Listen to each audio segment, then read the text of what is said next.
Good day everyone and good day to our instructor Sir Medin. I am Joyce Marie Barcelon together with my groupmates Francesca Fernandez, Jasmine Monzon, Lizelle Ondevilla, Gail Sabater, and Isley Shavinko. And welcome to our presentation for Educ 85, Technology for Teaching and Learning. To begin, let us all feel the presence of the Lord as we bow our heads for the opening prayer. Lord, we thank you for this day.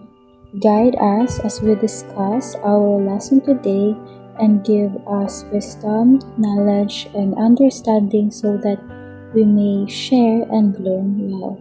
Amen. Before we proceed to our lesson proper, we will first have an energizer or icebreaker. Please listen carefully as I give you the instructions. For each round, you will be given a set of jumbled letters. Your task is to arrange them and form the correct word related to our lesson. You will be given a 10 seconds time to answer each word. Now, if you are unable to give the correct answer within 10 seconds, it will be considered incorrect or no answer. Please avoid cheating or pausing the video. Now, are you ready? Let's begin. For our first word, your timer starts now. 10, 9, 8, 7, 6, 5, 4, 3, 2, 1. Those who answered artificial intelligence, you are correct. Now, for our second word, the timer starts now.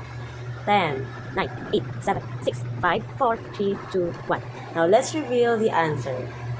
For those who answered generative AI, you got it right. Now, coming for our third word, your timer starts now.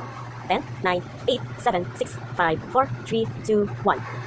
If you answered robotics and autonomous AI, that is correct. Next word is, your timer starts now. 10, 9, 8, 7, 6, 5, 4, 3, 2, 1. And the answer is natural language. Coming in our last word, your timer starts now. 10, 9, 8, 7, 6, 5, 4, 3, 2, 1. And the correct answer is computer vision AI. And that ends our icebreaker. Congratulations to those who got perfect score, and for those who didn't, we can make still bawi sa quiz. You may now settle down. Now, to formally proceed with our next topic, may I call on Miss Barcelon to start our class discussion. Thank you everyone. And bago tayo magsimula, may gusto muna akong itanong sa inyo. What do you think is the most advanced form of technology we have today that can actually think and learn on its own?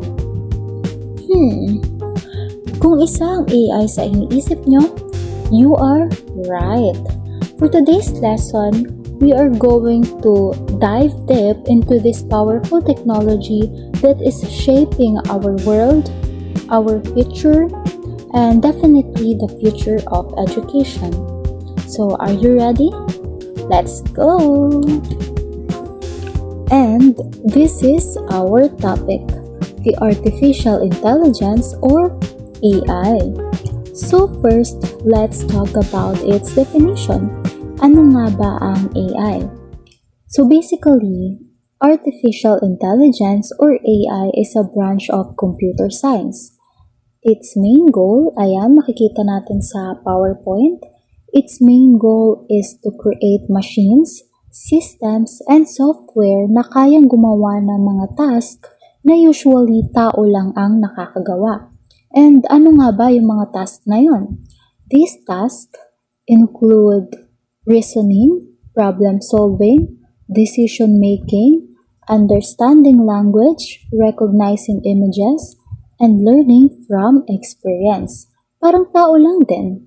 In simple words, AI is technology that lets machines think, act, and learn like humans. Hindi lang siya basta-basta na nauutusan or sumusunod sa utos ng mga tao. Nag-aaral din siya at nag-a-adjust based sa mga information na nakukuha niya. For example, kapag nagpagawa ka or nagtanong sa AI, mabilis siyang mag-response or sumagot, di ba? Kasi nasagot niya na yan sa ibang tao na nagtanong o nagpagawa rin sa kanya. Ang ginagawa niya lang is tinatandaan niya para sa mga susunod na may magtatanong ulit sa kanya ay may maisasagot ulit siya. Kaya kung mapapansin nyo, yung mga taong kumukuha ng sagot sa AI, may mga kapareho o marami silang katulad na sagot because iisa nga lang po ang pinagkukunan nila. And yung AI, iisa lang din ang sinasagot niya sa mga taong nagtatanong sa kanya.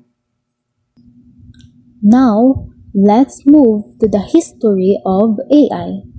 Kung ang akala natin ay ngayon lang ang AI, well, no, because its development took over 70 years. Yes, ganun na siya katagal.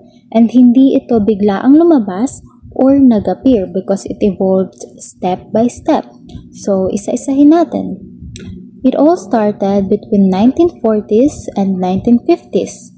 Dito, unang naisip at pinag-aralan kung pwede ba o kaya bang mag-isip ng mga machines.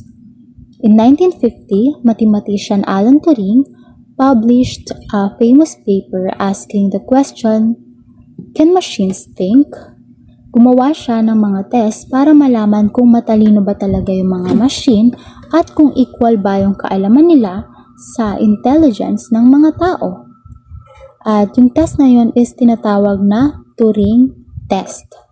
Then, in 1956, the Dartmouth Conference happened. This is considered the official birth of AI as a field study. Dito rin unang ginamit ni John McCarthy yung tawag o term na artificial intelligence. And because of that, nagkasundo yung mga scientists na pag-aralan kung paano nila gagawing matalino yung mga computers and machine. Next is 1950s to 1970s. So from the 1950s to 1970s, there was so much excitement and optimism. Early AI programs like Logic Theorist and ELIZA were very successful and amazed everyone. So scientists predicted that the truly intelligent machine would exist within a generation. Akala nila mabilis at madali lang yung progress, but reality hit hard. Alam naman natin noon na yung mga computer is sobrang mahal. Mabagal yung process at syempre limited lang yung memory. So progress was much slower than expected and results did not match the big promises. Because of this, nawala na ng interest at pondo yung government at yung mga company. Kaya tinawag itong AI winter dahil parang tumigil at lumamig na yung pag-improve or pag-unlad ng AI sa mga panahong yan. Next is the revival and expert system. Between the 1980s to 1990s, AI made a comeback, and this time, expert system became popular. Ito yung mga programs na kung saan ay dinidesign to copy the knowledge and decision-making skills of human experts in specific fields, tulad ng medicine, engineering, or business. Companies started using them, so funding and interest returned. In the 1990s naman, the approach changed completely. Naging focus nila ang machine learning, and instead of teaching the computer in every single rule, hinayaan nilang matuto ito sa mga data or examples, parang pagtuturo lang sa mga bata. Kailangan matuto kapag may mga examples na pinapakita, ganon. And a major milestone happened in 1997 when IBM's Deep Blue defeated world chess champion Garry Kasparov. Ito yung unang beses na natalo ng isang computer sa chess yung isang tao. Grabe no, iba na talaga ang technology. And the big data and deep learning happened between 2000s to 2010. Technology improved very fast. Naging mas mabilis at mura yung mga computer at nang dahil din sa internet ay mas lalong dumami yung mga information at data na pwedeng gamitin.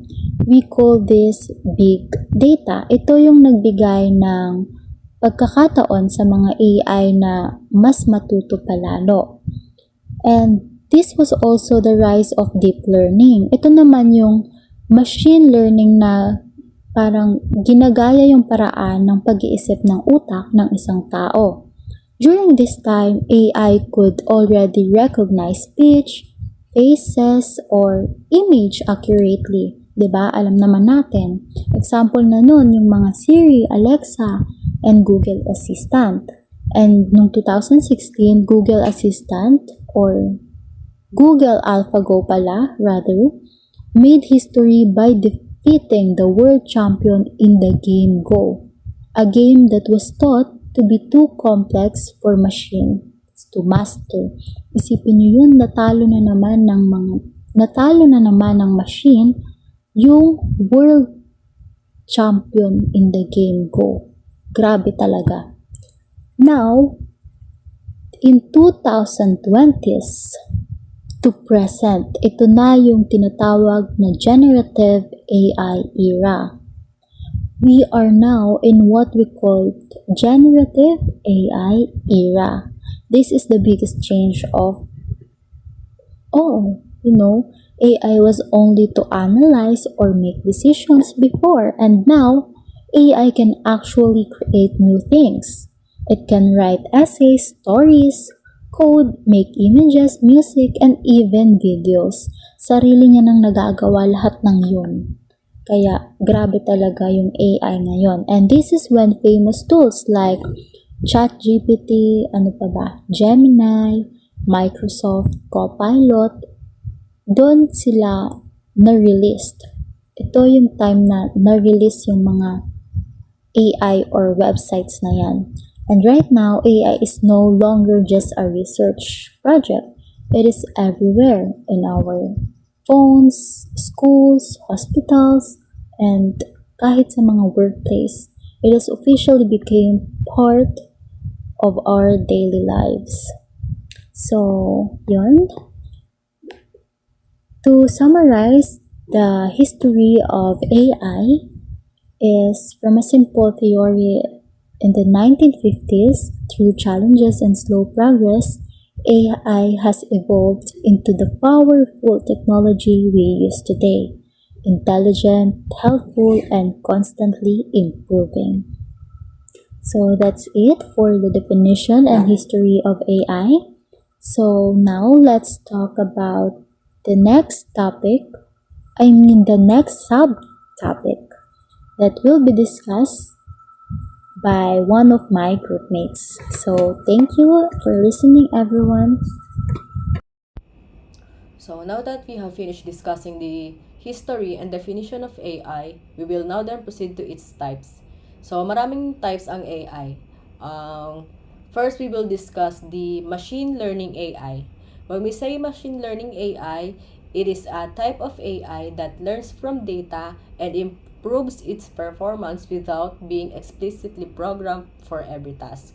So, para mas maintindihan natin, in simple terms, instead of telling the computer exactly what to do every time, we provide it with the data so it can learn patterns and make decisions on its own. So, for better understanding, here are the example. So, for example, when your email automatically identifies spam messages, it uses machine learning AI. Another example is Netflix and YouTube recommendations. If you notice that these platforms suggest movies or videos based on what you previously watched. So, that's because machine learning AI analyzes your behavior and preferences. So, machine learning AI helps computers learn from experiences, just like us humans, we learn from practices. So, another type of AI is the deep learning AR or DLAI. So, when we say deep learning AI, ano nga ba ang kahulugan nito? Ang kahulugan ng deep learning AI ay ito ay isang branch ng machine learning na gumagamit ng artificial neural networks na inspirasyon sa utak ng tao. So, ano nga ba to? It can process large amounts of data and kaya nitong mag-recognize ng mga complex patterns na nahihirapang i-identify ng ordinaryong machine learning. So, one of the common example of this AI is ang mga facial recognition systems. Ang mga facial recognition systems, kapag na-recognize ng phone mo, ang mukha mo to unlock the screen, yun. So, deep learning is working behind the scenes.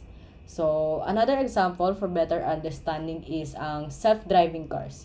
Ginagamit ang mga sasakyan ito ang deep learning to recognize roads, traffic signs, pedestrian, at iba pang mga sasakyan, helping them to make driving decisions better and safely. So, compared to machine learning, mas advanced ang deep learning AI dahil kaya nitong humawak ng mas komplikadong tasks at mas malalaking datasets. So, mas wide yung ang scope. So, for the third type of AI is Natural Language Processing or NLP AI. So, when we say Natural Language Processing, ito ay isang type of artificial intelligence that enables computers to understand, interpret, and generate human language. So, ano nga bang meaning nito? This means AI can communicate with people using spoken or written language. So, a popular example of this is ang ChatGPT. Familiar naman siguro tayong lahat doon. So, ChatGPT, it can answer questions, generate content, and engage in conversations because it understands language patterns. So, for better understanding is language translators such as Google Translate. So, these tools can translate text from one language to another, making communication easier among people from different countries. Ang NLP, ang role nito is sobrang important. It plays an important role in breaking language barriers and improving human-computer interaction. So, for our fourth type of artificial intelligence, we have the computer vision AI. So, what do we mean by computer vision AI? So, from the word itself, computer vision allows computers to identify, analyze, at maintindihan ang mga images at videos. So, to simplify all of that, ito ay binibigyan nito ang mga computer ng kakayahang makakita na and interpret visual informations. So, ano nga ba mga example nito? Face unlock technology. So, ang face unlock technology sa ating smartphones. Ina-analyze ng AI ang facial features and bine-verify nila yung user's identity bago i-unlock ang isang device. So, another example is ang mga medical image analysis. Ginagamit ito sa mga hospital. So, it helps doctor examine x-rays, CT scans, at MRI images. So, this can assist sa pag-detect ng mga sakit ng mas accurate at efficient. So, yun. So, when we say computer vision, it is widely used sa healthcare, security system, at maging sa mga social media platforms. And also sa mga privacy ng mga users nito. So, for the fifth type of AI is the generative AI. So, generative AI is designed to create new content, to be specific, such as text, images, music, videos, or even computer code. So, instead of simply analyzing information, it generates something new based on patterns. It learned from existing data. So, a familiar example of this is ang ChatGPT ulit, which can generate essays, summaries, reports, and other written content. So, for the second example is AI image generators. It can create digital artwork or realistic images based on text descriptions. So, sa panahon ngayon, generative AI is becoming increasingly popular because it helps improve creativity, productivity, and innovation across different fields. So, now that we have finished discussing it, we will now then proceed to the sixth AI. Sixth and last AI. So, robotics and autonomous AI. Ang type ng AI na ito ay it enables robots and machines to perform tasks at magdesisyon with little or no human intervention. So, these systems can operate independently habang nag-a-adapt sa kanilang environment. So, for this AI, ang mga pwedeng example na ibigay natin is ang mga autonomous delivery robots na naghahatid ng mga packages without direct human control. So, another example is ang mga warehouse robot na ginagamit sa mga logistics companies. So, these robots organize, move, at nagsosort ng mga product efficiently, helping businesses and workers save time at mabawasan ng mga errors in their workplace. So, robotics and autonomous AI are transforming industries tulad ng manufacturing, transportation, healthcare, at logistics. So, to conclude all the types of AI that we have discussed, though mas marami pa, but magpo-focus lang tayo sa mga popular. To summarize is, ang artificial intelligence ay may iba't ibang anyo, each with unique functions and applications. So, ano nga ba ulit yung mga na-discuss natin? Machine learning AI learns from data. Deep learning AI recognizes complex patterns using neural networks. And then the natural language processing AI or NLP understands and generates human language. So, ang computer vision AI analyzes and interprets images and videos. Generative AI, it creates new content. Robotics and autonomous AI, which is yung pinakalas, allows machine to perform tasks independently. So, these artificial intelligence technologies are already part of our everyday lives at patuloy na nahuhubog sa kinabukasan ng edukasyon, businesses, healthcare, communication, at marami pang ibang industries. So, now we will proceed to the next slide, which will be discussed by the next reporter. Thank you for listening at at dito nagtatapos ang reporting regarding types of AI. Application of AI can be seen in various fields, transforming how we live and work. First, virtual assistants. AI-powered assistants like Siri, Alexa, and Google Assistants help with tasks, answer questions, and control smart devices. Second, personalized recommendations. Netflix, Spotify, and YouTube use AI to suggest content based on user preference and viewing history. Third, healthcare. AI helps diagnose diseases, develop treatment plans, and predict patient outcomes. 4. Autonomous vehicles. Self-driving cars rely on AI to navigate roads, recognize obstacles, and make decisions. 5. Customer service. Chatbots and virtual agents use AI to provide supports, answer questions, and resolve issues. And that's the application of AI. Now let's talk about the benefits of artificial intelligence or AI. Number one is automation of busy work. Artificial intelligence performs tasks that tend to be similar and predictable that waste a large amount of time and energy for humans. Number two is smarter data analysis. Massive amount of statistics can overwhelm a person. Therefore, AI is superior at evaluating massive data sets almost immediately. AI can shift through millions of data points in seconds and identify certain hidden consumer trends and patterns. This will allow companies to make quick, reliable decisions based on evidence. Number three is fewer costly mistakes. Fatigue, stress, and distractions are part of the nature of human beings. Thus, it is inevitable that at some point in time, errors will occur during repetitive work performed by humans, whereas AI is based purely upon a logical system and will always be focused on performing accurately. AI will deliver an equal quality of result over time in a high-risk environment. 4 is 24/7 availability. To operate effectively, the human workforce depends on the use of shifts, break periods, and holidays. This limits their ability to work 24/7.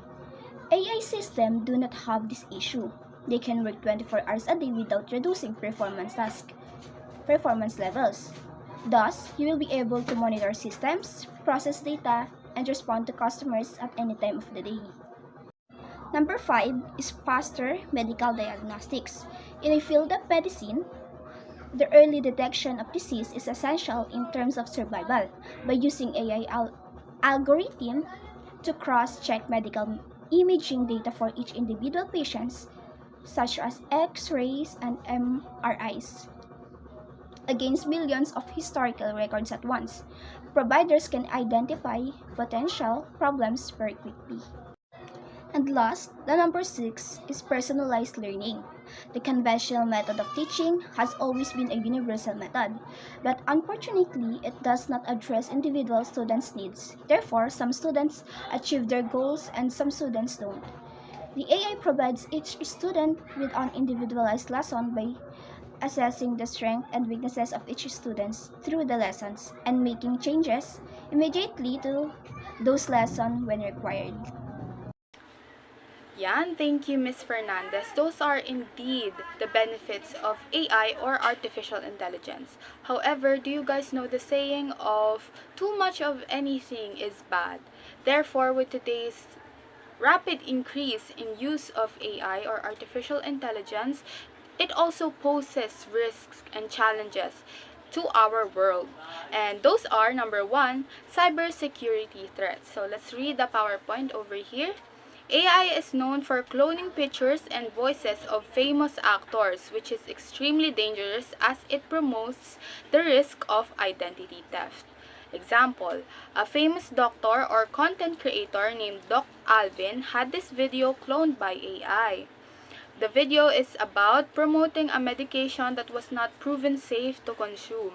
So, etong number 1 is cybersecurity threat. So, ang AI ngayon is madali na lang mag-clone or gumaya ng pictures, ng boses, ng mga tao sa paligid natin, hindi lang famous actors or content creators. And sobrang dangerous nito kasi nagpo-promote siya ng identity theft at nagpo-promote din siya ng unsafe privacy concerns, no? So, ayan, sa example nga natin, merong content creator na si Doc Alvin ang na-clone yung video niya at ginamit yung boses niya, yung mouse movements niya, yung video niya in general at gumawa ng video na pagpropromote sa isang gamot or medication na hindi naman FDA approved. So, ayan ang cybersecurity threats ng AI. Number 2 is environmental harms. Environmental harms. So, let's read again. AI heavily relies on intensive energy computations, which results in more use of energy that eventually develops to a high rate of carbon emissions. Example is, due to the overuse of energy-consuming AI, global warming arises, causing too much heat around the world. Because of too much heat, the ice at Antarctica is slowly melting. So, ayan no, ang pangalawang risk or challenge ng AI is environmental harms. And hindi na to bago para sa atin, hindi na to new knowledge para sa atin. Pero sa mga hindi pa alam ay sobrang delikado ng AI sa ating mundo kasi nakakapagbawas siya ng tubig sa mga seas, sa mga rivers natin sa mundo. At sobrang dangerous nun kasi kailangan natin ng tubig, kailangan ng mundo natin ng tubig dahil we are 60-80% made up of water. So, sobrang important ng water sa atin. And makikita nyo dyan sa example is dahil sa sobrang paggamit ng energy consuming AI is nababawasan na yung energy ng ating mundo at lalo pa tong nagko-contribute sa pag-rise ng carbon emissions sa ating mundo. At sobrang bad ng toxic gas para sa ating mundo. Kaya ayan, due to the rise of toxic gases sa mundo natin, nagko-contribute siya sa global warming. And dahil sa global warming, sobrang init, di ba? Nagme-melt na yung mga ice sa ating Antarctica, which is very essential para sa mga living things doon sa atin or mga animals na nagtathrive sa icy or cold environments. So, ayun, napaka-heartbreaking, ano? So, ang number 3 natin is intellectual property infringement. Let's read. Generative AI can produce mimicked forms of art, which is drawings, poems, music. This discards the pure effort of the original artist. We have an example. Gerald sells AI-assisted illustrations that had the same art style sourced from a local artist. So, ayan, itong pangatlo is intellectual property infringement. And hindi na rin ito bago sa atin kasi maraming naman talagang nag-rely sa AI para gumawa ng mga schoolworks nila para sa kanila, and maraming gumagamit ng AI para i-illustrate yung sarili nila. Or alam niyo ba yung trend na yung sa sport event, tapos may camera, may fan camera, tapos ginagamit yung AI, yung generative AI para i-clone yung sarili nila or to take someone else's video to make it their own. So ayan, makikita natin sa example natin is ginamit ni Gerald yung AI para kumuha or mang-copyright ng art style na hindi naman sa kanya, no? So, ayun, sobrang nakakasad kasi marami ng taong gumagamit ng AI para umangkin ng hindi naman nila sariling gawa. So, ayan, let's go to the next slide, which is the fourth risk or challenge of AI, which is job losses. Artificial intelligence is now slowly dominating different fields of work, resulting in fewer job opportunities for working people. Example, some establishments or companies use AI-powered customer services, causing the shortage of job opportunities. So, ayang job losses, isa na rin yan sa risk or challenge ng AI sa ating mundo dahil napapansin nyo ba na marami ng mga companies or mga service hotlines ang gumagamit ng AI? Parang ma-feel mo yun eh, no? 'Di ba? Kasi kung totoong tao yung nakakausap mo sa mga service hotlines na yan, is parang authentic, 'di ba? Pero kasi ngayon parang masyado ng generative or masyado ng AI yung asta ng mga service hotlines natin dito, which is very disappointing kasi maraming tao sa mundo natin ang kailangan ng trabaho at kailangan naman talagang merong trabaho ang bawat isa sa ating mundo para mag-promote din ng successful na economy ng ating mundo. Kaya dapat is maprotektahan natin yung mga taong kailangan ng job at iwasan nating mag-rely sa AI para lang sa simple tasks or simple jobs na kaya namang gawin ng mga tao. So, ayan. Number 5 naman is misinformation. Most of the world's population is easily fooled by AI, which increases the risk of misinformation, which can affect people's decision making. So, an example is a group of students relied on AI chatbots for their research papers, only to find out that they have to revise it because the information they got was unreliable. So, etong 5 is pinakamalaking concern na rin siguro sa paggagamit ng AI, which is misinformation nga.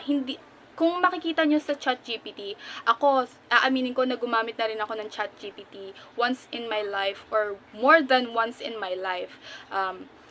At makikita nyo doon sa ilalim ng chat text or chat box ng ChatGPT is ChatGPT can make mistakes. So, you should always fact check yung mga information na binibigay ng ChatGPT. At hindi lang ChatGPT, maraming AI tools na rin ang kailangan yung i-fact check kasi kung ano na lang makuha nila niyan sa internet and baka hindi na siya makatulong sa inyo at baka mag-cause pa ng sakit ng ulo kasi nga, ayan, katulad sa example natin, kailangan pa nilang i-revise yung research nila kasi yung binigay na information sa kanila ng mga AI chatbots is unreliable at hindi naman credible na nanggaling sa isang source, 'di ba?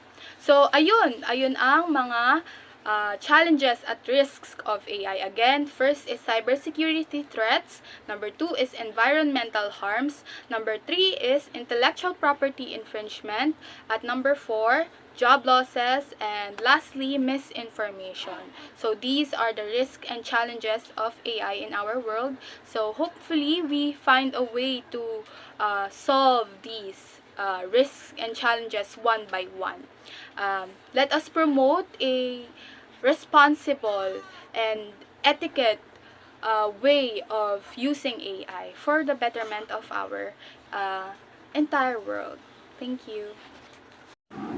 The future of AI. The future of artificial intelligence or AI is both exciting and complex. It will continue to transform how we live, work, and think.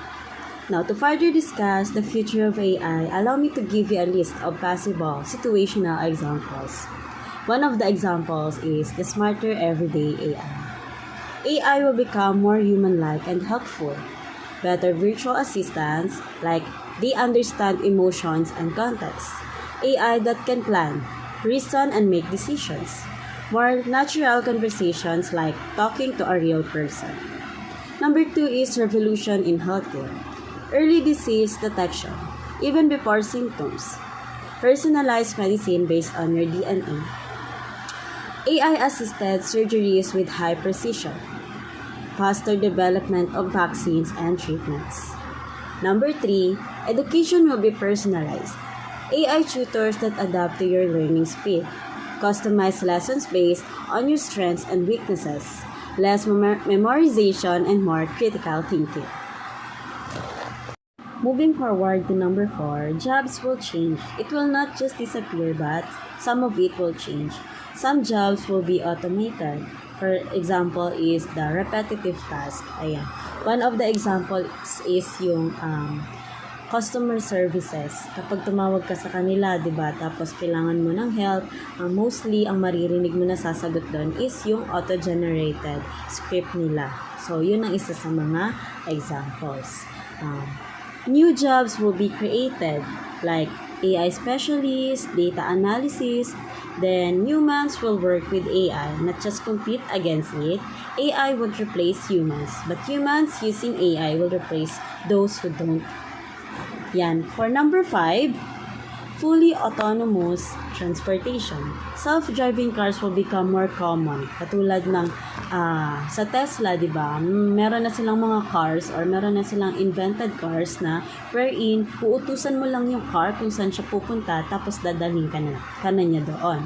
Ayan. Smart traffic systems will reduce congestion. Delivery drones and robotic logistics. Number 6 is smart cities.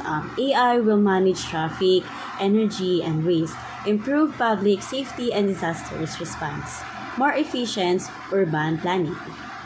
Okay, for number 7, creativity and AI. AI will create art, music, videos, and stories. Ayan, kapag ka nanonood kayo ng TikTok, may mga videos doon na lalabas na yung mga vegetables is nakakapagsalita na, nakakausap ka na. Ayan din yung mga nag-trend last time. Iyon is isa sa mga AI-generated videos or stories. Tapos sa music naman, meron ding nag-trend na wherein ang ganda ng pagkaka-cover ng music na yon. Tapos nung nalaman lang is ano pala siya, AI-covered or AI-generated. Ayan. Collaborations between humans and AI in creative fields, rise of AI-generated content. Now, for number 8, ethical and social challenges. Ayan. Siyempre, dahil nga dumadami na yung gumagamit ng AI for the future natin, magkakaroon tayo ng social challenges. And ito yung isa sa mga importanteng bagay na kailangan natin malaman. Isa na doon is yung privacy concerns. Ayan. Dahil nga gumagamit na tayo ng AI, mostly ng mga tao is nakakalimutan na yung pagiging nila, private person nila. Ayan. Lahat is sinasabi na nila, lahat is dinedetalye na, lahat is binivideohan na. Ayan. Tapos, more in din is, one of the challenges din is yung bias in AI decision. Siyempre, kapag ka nagtanong ka kay AI, ang isasagot niya is yung the way ng pagtatanong mo. Yung the way na kung paano ka magiging comfortable. Ayan. Siyempre, one of the challenges din is yung job displacement. And yung katulad ng sinabi natin kanina. And then, lastly is yung deepfakes and misinformation. Ayan, siyempre dahil talamak na yung paggamit ng AI ngayon, kailangan pa rin natin at hindi dapat nawawala sa atin ang pagkakaroon or magiging mausisa sa information. So, ugaliin natin mag-fact check always and wag lamang magre-rely sa AI. And then for number 9, AI for global problems. Ayan. Fighting climate change, improving agriculture and food supplies, disaster prediction and response, better resource management. Ayan, dahil sa AI, nagkakaroon tayo ng mas pagandang information na makakalap natin for the future preferences or future happenings na mga mangyayari, like kapag ka may sakunang parating, mas mababasa agad ng AI iyon. Ayan, magkakaroon din tayo ng better resource management. And then lastly, number 10 is possibility of advanced AI. Scientists are now working toward artificial general intelligence. This means AI that can think and learn like a human. Still not achieved, but could be a major turning point. Now, to summarize it all, the future of AI will bring more convenience, better healthcare and education, smarter technology. That's all. Thank you for listening.